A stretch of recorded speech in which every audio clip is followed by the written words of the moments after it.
며칠 전에 동기 목사님하고 단둘이 강남 교구 있는 데 가서 만나서 얘기를 나누었습니다. 캄보디아에서 선교를 하시는 목사님이었는데 이제 그 20일 정도에 다시 캄보디아로 출국하시기에 앞서서 친구 목사님들을 이렇게 한 분 한 분 만나는 시간을 갖는 것 같았습니다.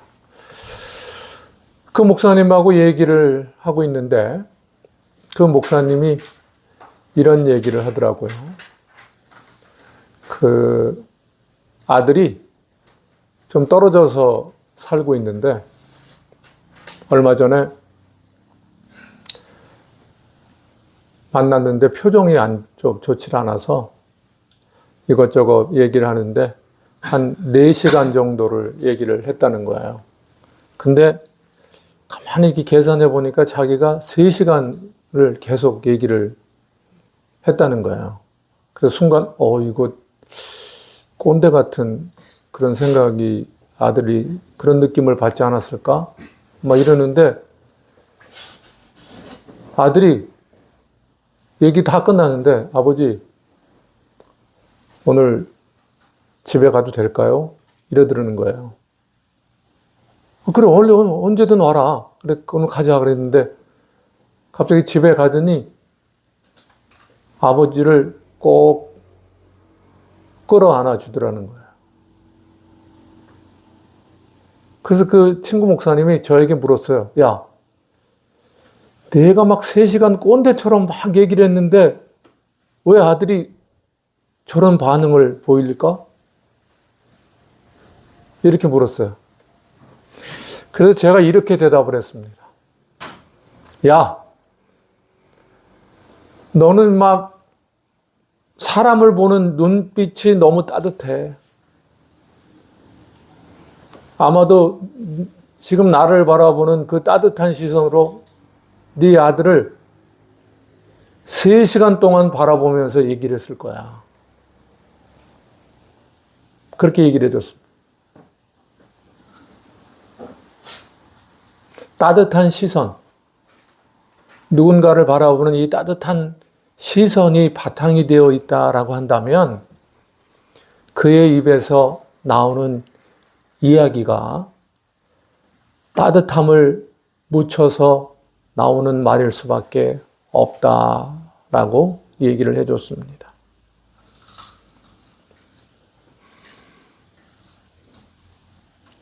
지금 몇십 년 동안 만나지 못했지만 늘 언젠가는 만나겠죠. 그리워하는 친구 목사님이 또 하나가 있습니다.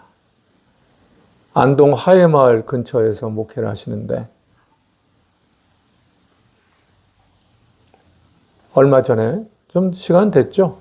그 친구 목사님을 잘 아는 어떤 목사님이 그분에 대한 얘기를 해주더라고요.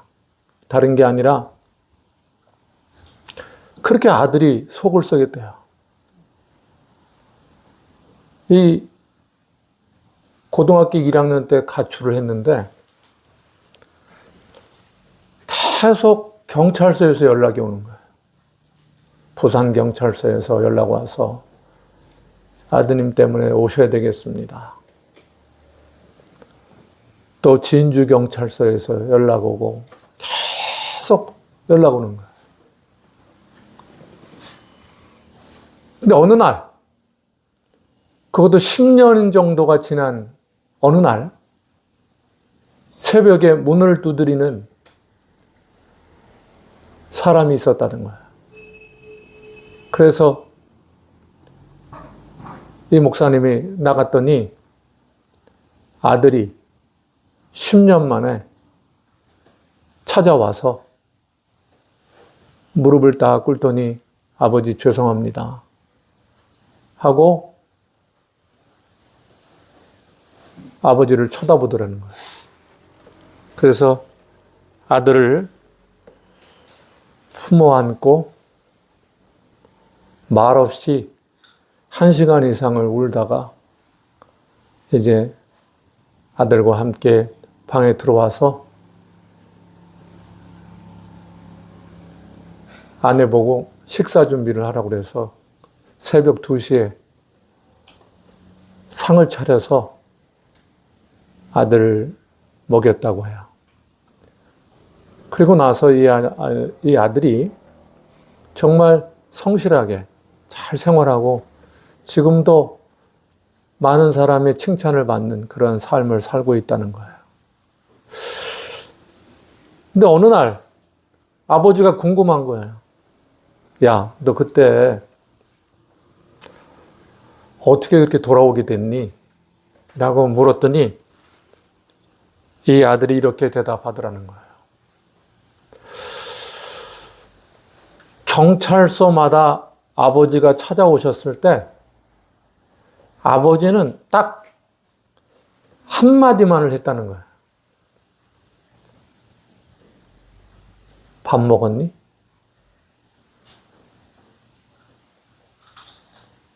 자기가 그렇게 잘못을 하고 돌아다니고 해도 아버지의 변함없는 한마디는 밥 먹었니? 그리고 경찰서에서 데리고 나가서 꼭 밥을 잘 먹여서 지갑에 있는 모든 돈을 털어주면서 말없이 돌아섰다는 거예요. 다른 한마디도 안 하고. 아들은 아버지가 남기는 밥 먹었니? 라고 하는 그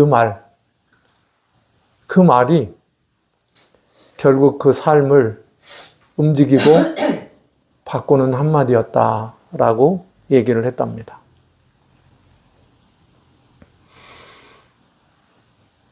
제가 이 말씀을 드리는 이유는 이 아버지의 사랑, 바로 이것은 우리가 지금 예배드리고 함께 하려고 하는 바로 하나님의 사랑이다라고 말씀드리는 겁니다. 로마서 5장에서 말하는 것은 하나님의 사랑이 크다는 것과 그 사랑이 지금도 계속되고 있다라고 하는 것입니다. 저는 살면서 하나님의 사랑을 이렇게 느끼는 경우가 사실은 스스로 이렇게 갑자기 하나님의 사랑이 느껴진다 이렇지 않잖아요. 근데 언제 느끼느냐? 정말 예상하지 못하는 그런 상황에서 예상치 못하는 사람으로부터 그 사랑을 지금까지 받아왔던 것 같아요. 예를 들면 군 생활하면서 너무나 두들겨 맞고 너무 힘든 그런 상황에서 말없이 찾아와서 초코파이 하나를 건네준 그 군정병이 있었어요. 그 초코파이 하나를 먹는데 얼마나 눈물이 쏟아지는지 몰라요. 그러면서 그 초코파이를 건네준 손길을 통해서 그 군정병이 하나님에 대한 얘기를 한마디도 안 했지만 저는 그 하나님의 사랑을 그게 느끼게 되었어요. 또 살아가면서 그렇게 여러분들, 지금도 이름도 기억하지 못하는 여러 사람들을 통해서 하나님의 사랑을 느꼈는데 그들의 공통점은 뭐냐면 이유가 없고 조건이 없어요. 그냥 나에게 뭔가가 필요하다고 느끼면 그것을 말없이 건네주고 또 나를 위로해주고 이러한 사람들로 인해서 오늘 제가 이렇게 이 자리에 설 수 있었다 이렇게 생각이 됩니다. 세상에서는 사람들이 참 조건을 따져요. 또 조건이 충족되지 않으면 사랑하지 않으려고 하죠. 그런데 하나님은 어떤 조건이 나에게 전혀 없는데도 불구하고 그저 무조건적으로 사랑해 주신다라고 하는 거예요. 자, 오늘 말씀을 한번 볼까요? 로마서 오늘 보면 자 5장 6절 보세요. 우리가 아직 연약할 때, 그렇죠? 연약할 때. 또 8절 보세요. 우리가 아직 죄인 되었을 때, 그렇죠? 그 다음에 10절, 곧 우리가 원수 되었을 때. 에? 하나님이 나를 사랑하시는 그때가 언제냐면 첫 번째 아직 연약할 때. 너무 모자라요. 모자라. 한참 모자라요. 그때 하나님이 사랑해 주십니다. 그 다음에 8절 보면 아직 죄인 되었을 때. 또 그 뒤에는 뭐예요? 원수 되었을 때. 더 심각해지잖아요. 이런 상황에서도 나를 하나님이 사랑하실 수 있을까? 라는 생각이 들 때 변함없이 하나님은 사랑해 주신다라고 하는 거예요. 자, 어떻게 사랑하시냐? 5절 보세요. 5장 5절. 소망이 우리를 부끄럽게 하지 아니하면 우리에게 주신 성령으로 말미암아 하나님의 사랑이 우리 마음에 부은 바 됨이니. 이게 원래 뜻이 뭐냐면 양동이 있잖아요. 양동이. 양동이 같은 걸로 물을 쏟아 붓는 것처럼 이렇게 사랑을 부어주신다라고 하는 거예요. 이건 어떤 의미냐면 소망이 부끄럽지 않다고 하잖아요. 내가 정말 일이 안 되고 지치고 상처받고 정말 아무런 소망이 없는 것 같이 느껴질 때에도 소망을 가질 수 있는 것은 하나님이 나를 뜨겁게 사랑하신다라고 하는 것. 이것을 기억을 하라는 거죠. 여기서 중요한 것이 뭐냐면 우리가 여러 가지 어려움들을 겪을 때마다 체크해야 되는 것은 뭐냐면 그래도 이 순간에도 하나님은 나를 사랑하고 계신다라고 하는 것, 그것을 잊지 말아야 된다라고 하는 것입니다. 요한 1서 4장 19절에 보면은 우리가 사랑하면 그가 먼저 우리를 사랑하셨습니다. 이런 말씀이 나옵니다. 우리가 하나님을 사랑한 것이 아니라 하나님이 항상 먼저 우리의 상태에 관계없이 그저 품어주신다라고 하는 것입니다.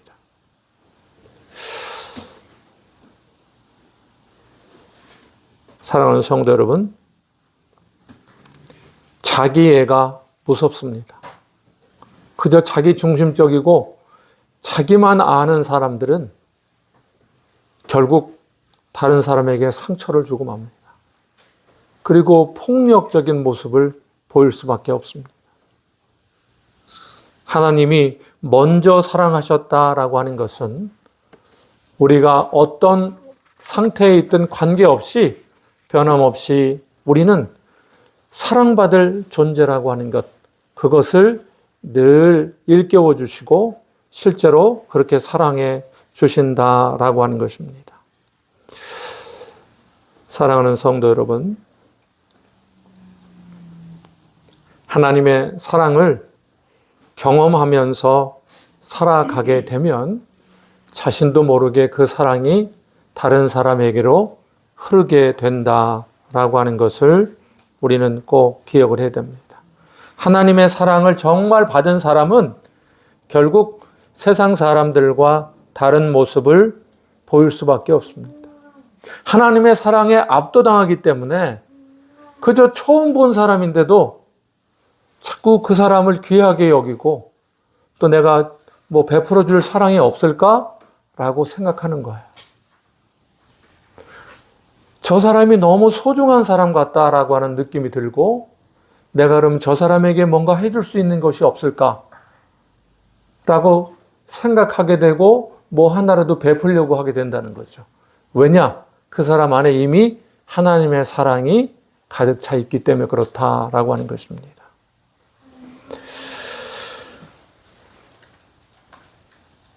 하나님의 사랑이 있고 이 사랑이 다른 사람에게로 이렇게 흐르잖아요.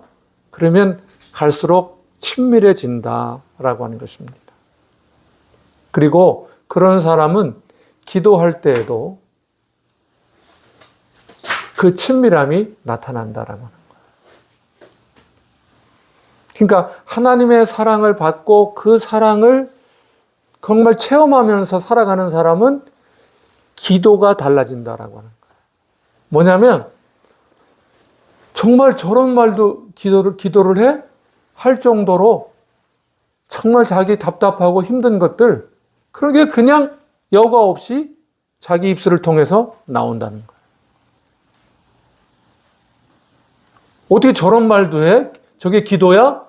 이런 생각이 들 정도로 내가 답답하고 힘든 거, 심지어는 하나님 저 사람을 좀 죽여주십시오. 이런 것도 기도에, 성경에 나와요. 그게 어디예요? 시편. 성경에서 가장 많은 부분을 차지하고 있는 부분이 어디예요? 부분이 시편이잖아요. 시편. 근데 그 많은 시편에 어떤 내용이 들어가요? 답답하고 힘들고 어려웠던 그런 얘기들을 다 쏟아내고 있잖아요.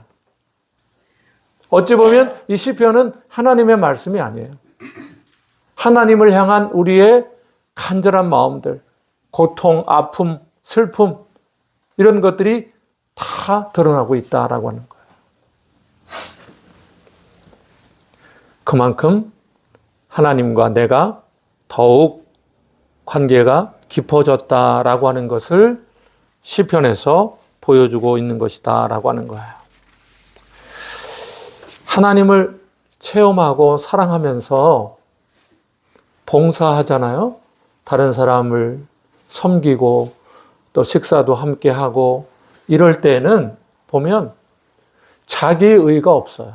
자기의가. 이게 무슨 얘기냐면은 하나님의 사랑이 아니라 그냥 내 힘으로 하는 사람들은 식사 한 끼 대접하고 누군가를 하잖아요. 그러면 이렇게 뿌듯해요. 아, 나니까 이렇게 대접하는 거지. 누가 이 사람한테 이렇게 대접하겠어? 약간 자랑하는 그런 마음들이 또 들어가요. 그러나 하나님의 사랑을 받으면서 이렇게 살아가는 사람이 봉사하고 섬길 때는 그죠? 이렇게 대접한 게 기쁨이에요. 함께한 게 너무 기뻤고, 야, 정말 좀 더 건강하고 잘 됐으면 하는 그런 마음을 또 담아내요. 이게 바로 뭐냐면 하나님의 사랑이 있는 거죠. 그것이 매우 중요하다라고 하는 거예요. 우리가 믿음으로 살아가고 또 세상의 핍박을 이겨내고 또 어려움을 겪을 때마다 그 어려움을 이기려고 하는 그런 모든 상황 속에서 우리가 항상 잊지 말아야 될 것은, 그래, 여전히 내가 어려워도 하나님이 나를 사랑하고 계신다라고 하는 것입니다. 그리고 그 사랑이 구체적으로 느껴지지 않을 때는 정말 나한테 뭐 이렇게 사랑하거나 이렇게 좋은 말 해주지 않아도 될 사람, 그런 사람들이 나에게 좋은 말을 해주고 사랑해주면, 아, 하나님이 이 사람을 통해서 나에게 사랑을 주시는구나 라고 깨달아야 됩니다. 정말 이유 없이, 아무 조건 없이 그저 베풀어주는 사랑은 하나님에게로부터서 나온 거지 인간으로부터 나온 것이 아니다라고 하는 것을 우리는 꼭 기억을 해야 됩니다. 이제 우리가 하나님의 사랑을 받았다고 한다면 열심히 그 사랑을 흘려 보내야 됩니다. 우리 주변에 나에게 주신 하나님의 사랑을 흘려 보내야 될 사람들이 너무나 많아요. 정말 몰라서 그렇지 얼마나 아픔이 많고 그 나름의 어려움을 겪고 살아가는지 정말 안타까울 정도로 힘든 사람들이 너무나 많아요. 바로 그런 사람들에게 내가 받은 사랑을 하나님께서 흘려주기를 오늘도 바라고 계신다라고 하는 것을 잊지 말아야 됩니다. 무엇보다 중요한 것은 우리의 마음이 성경에도 나와 있지만 넓어져야 돼요. 넓어져. 우리가 마음이 넓어진다라고 하는 것은 어떤 의미를 갖고 있냐면 하나님의 사랑이 나의 삶에 충만하다라고 하는 증거죠. 하나님의 사랑이 충만할수록 넓어져요. 전에는 어떤 그 말이 딱 들리면 트리거처럼 폭발하는 그런 말들이 있을 수 있어요. 그런데 점차 그 말을 들어도 흥분하지 않아요. 전에 나에게 함께하는 사람이 어떤 말을 했을 때 그것 때문에 이렇게 상처받고 힘들어 했었는데 점차 마음이 넓어지게 되면 어떤 생각을 하게 되냐면 왜 저 사람은 저 얘기를 하게 될까? 그 사람의 삶에 내가 모르는 아픔과 어려움은 있는 게 아닐까라는 생각을 하게 돼요. 점차 공감하게 되죠. 이것이 바로 하나님의 사랑이 내 안에 가득하기 때문에 나타나는 현상이다라고 하는 것을 꼭 기억을 해야 됩니다. 사랑하는 성도 여러분, 제가 늘 반복해서 말합니다. 우리는 옳고 그름을 따지면서 살아가는 존재가 아니에요. 옳고 그름은 하나님만이 따지는 거예요. 우리는 그저 다른 사람이 더 잘 살 수 있도록, 그걸 성경에는 생명력이라고 그러는데 좀 더 기쁨으로 살아갈 수 있도록, 지금보다 더 밝은 모습으로 살아갈 수 있도록 응원하고 지지해주는 그런 역할을 해야 되는 거예요. 너는 이게 문제야. 뭐 이런 거 하는 게 우리 역할이 아니에요. 또 부모도 착각하면 안 돼요. 부모가 하나님이 아니잖아요. 왜 부모가 넌 이게 문제야. 넌 이렇게 똑바로 해. 이거 하나님이 하시는 거지 부모가 하는 일이 아니에요. 부모는 답답하고 힘들어도 그저 응원해주고 지지해주는 거예요. 그리고 정말 권면을 할 때에도 따뜻한 시선으로 최선을 다해서 권면해줘야 돼요. 내가 그렇게 하잖아요. 그러면 이 아이의 옳고 그름을 누가 알려줘요? 하나님이 알려줘요. 하나님이 그런 일을 하시는 분이란 말이에요. 아무리 우리가 진짜 말썽 피우는 그 자녀를 설득하려고 해도 안 돌아와요. 어찌나 그거 돌이키는 건 누구냐? 하나님이 하신다니까. 왜? 옳고 그름을 판단하고 그걸 하시는 게 하나님이니까. 우리는 그 역할을 하는 사람들이 아니다라고 하는 거예요.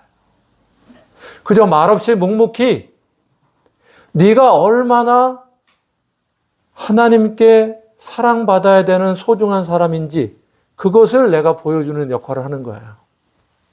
그 역할을 하면서 살아갈 때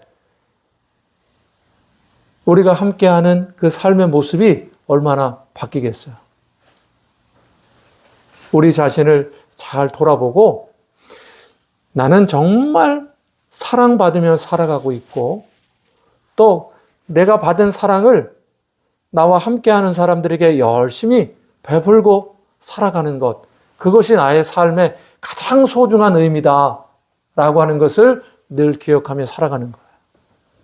그것이 바로 하나님이 우리에게 바라시는 삶이고 인간으로서 살아갈 때 가장 의미 있는 삶이 된다라고 하는 것을 꼭 기억을 하시기를 바랍니다.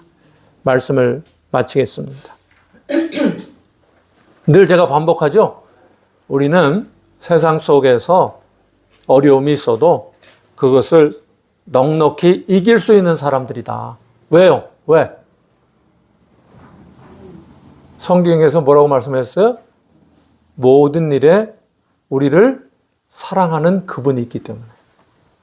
그래서 뭐라고 나와 있어요? 모든 일에 우리를 사랑하시는 이로 말미암아 우리는 이 세상 속에서 넉넉히 이긴다.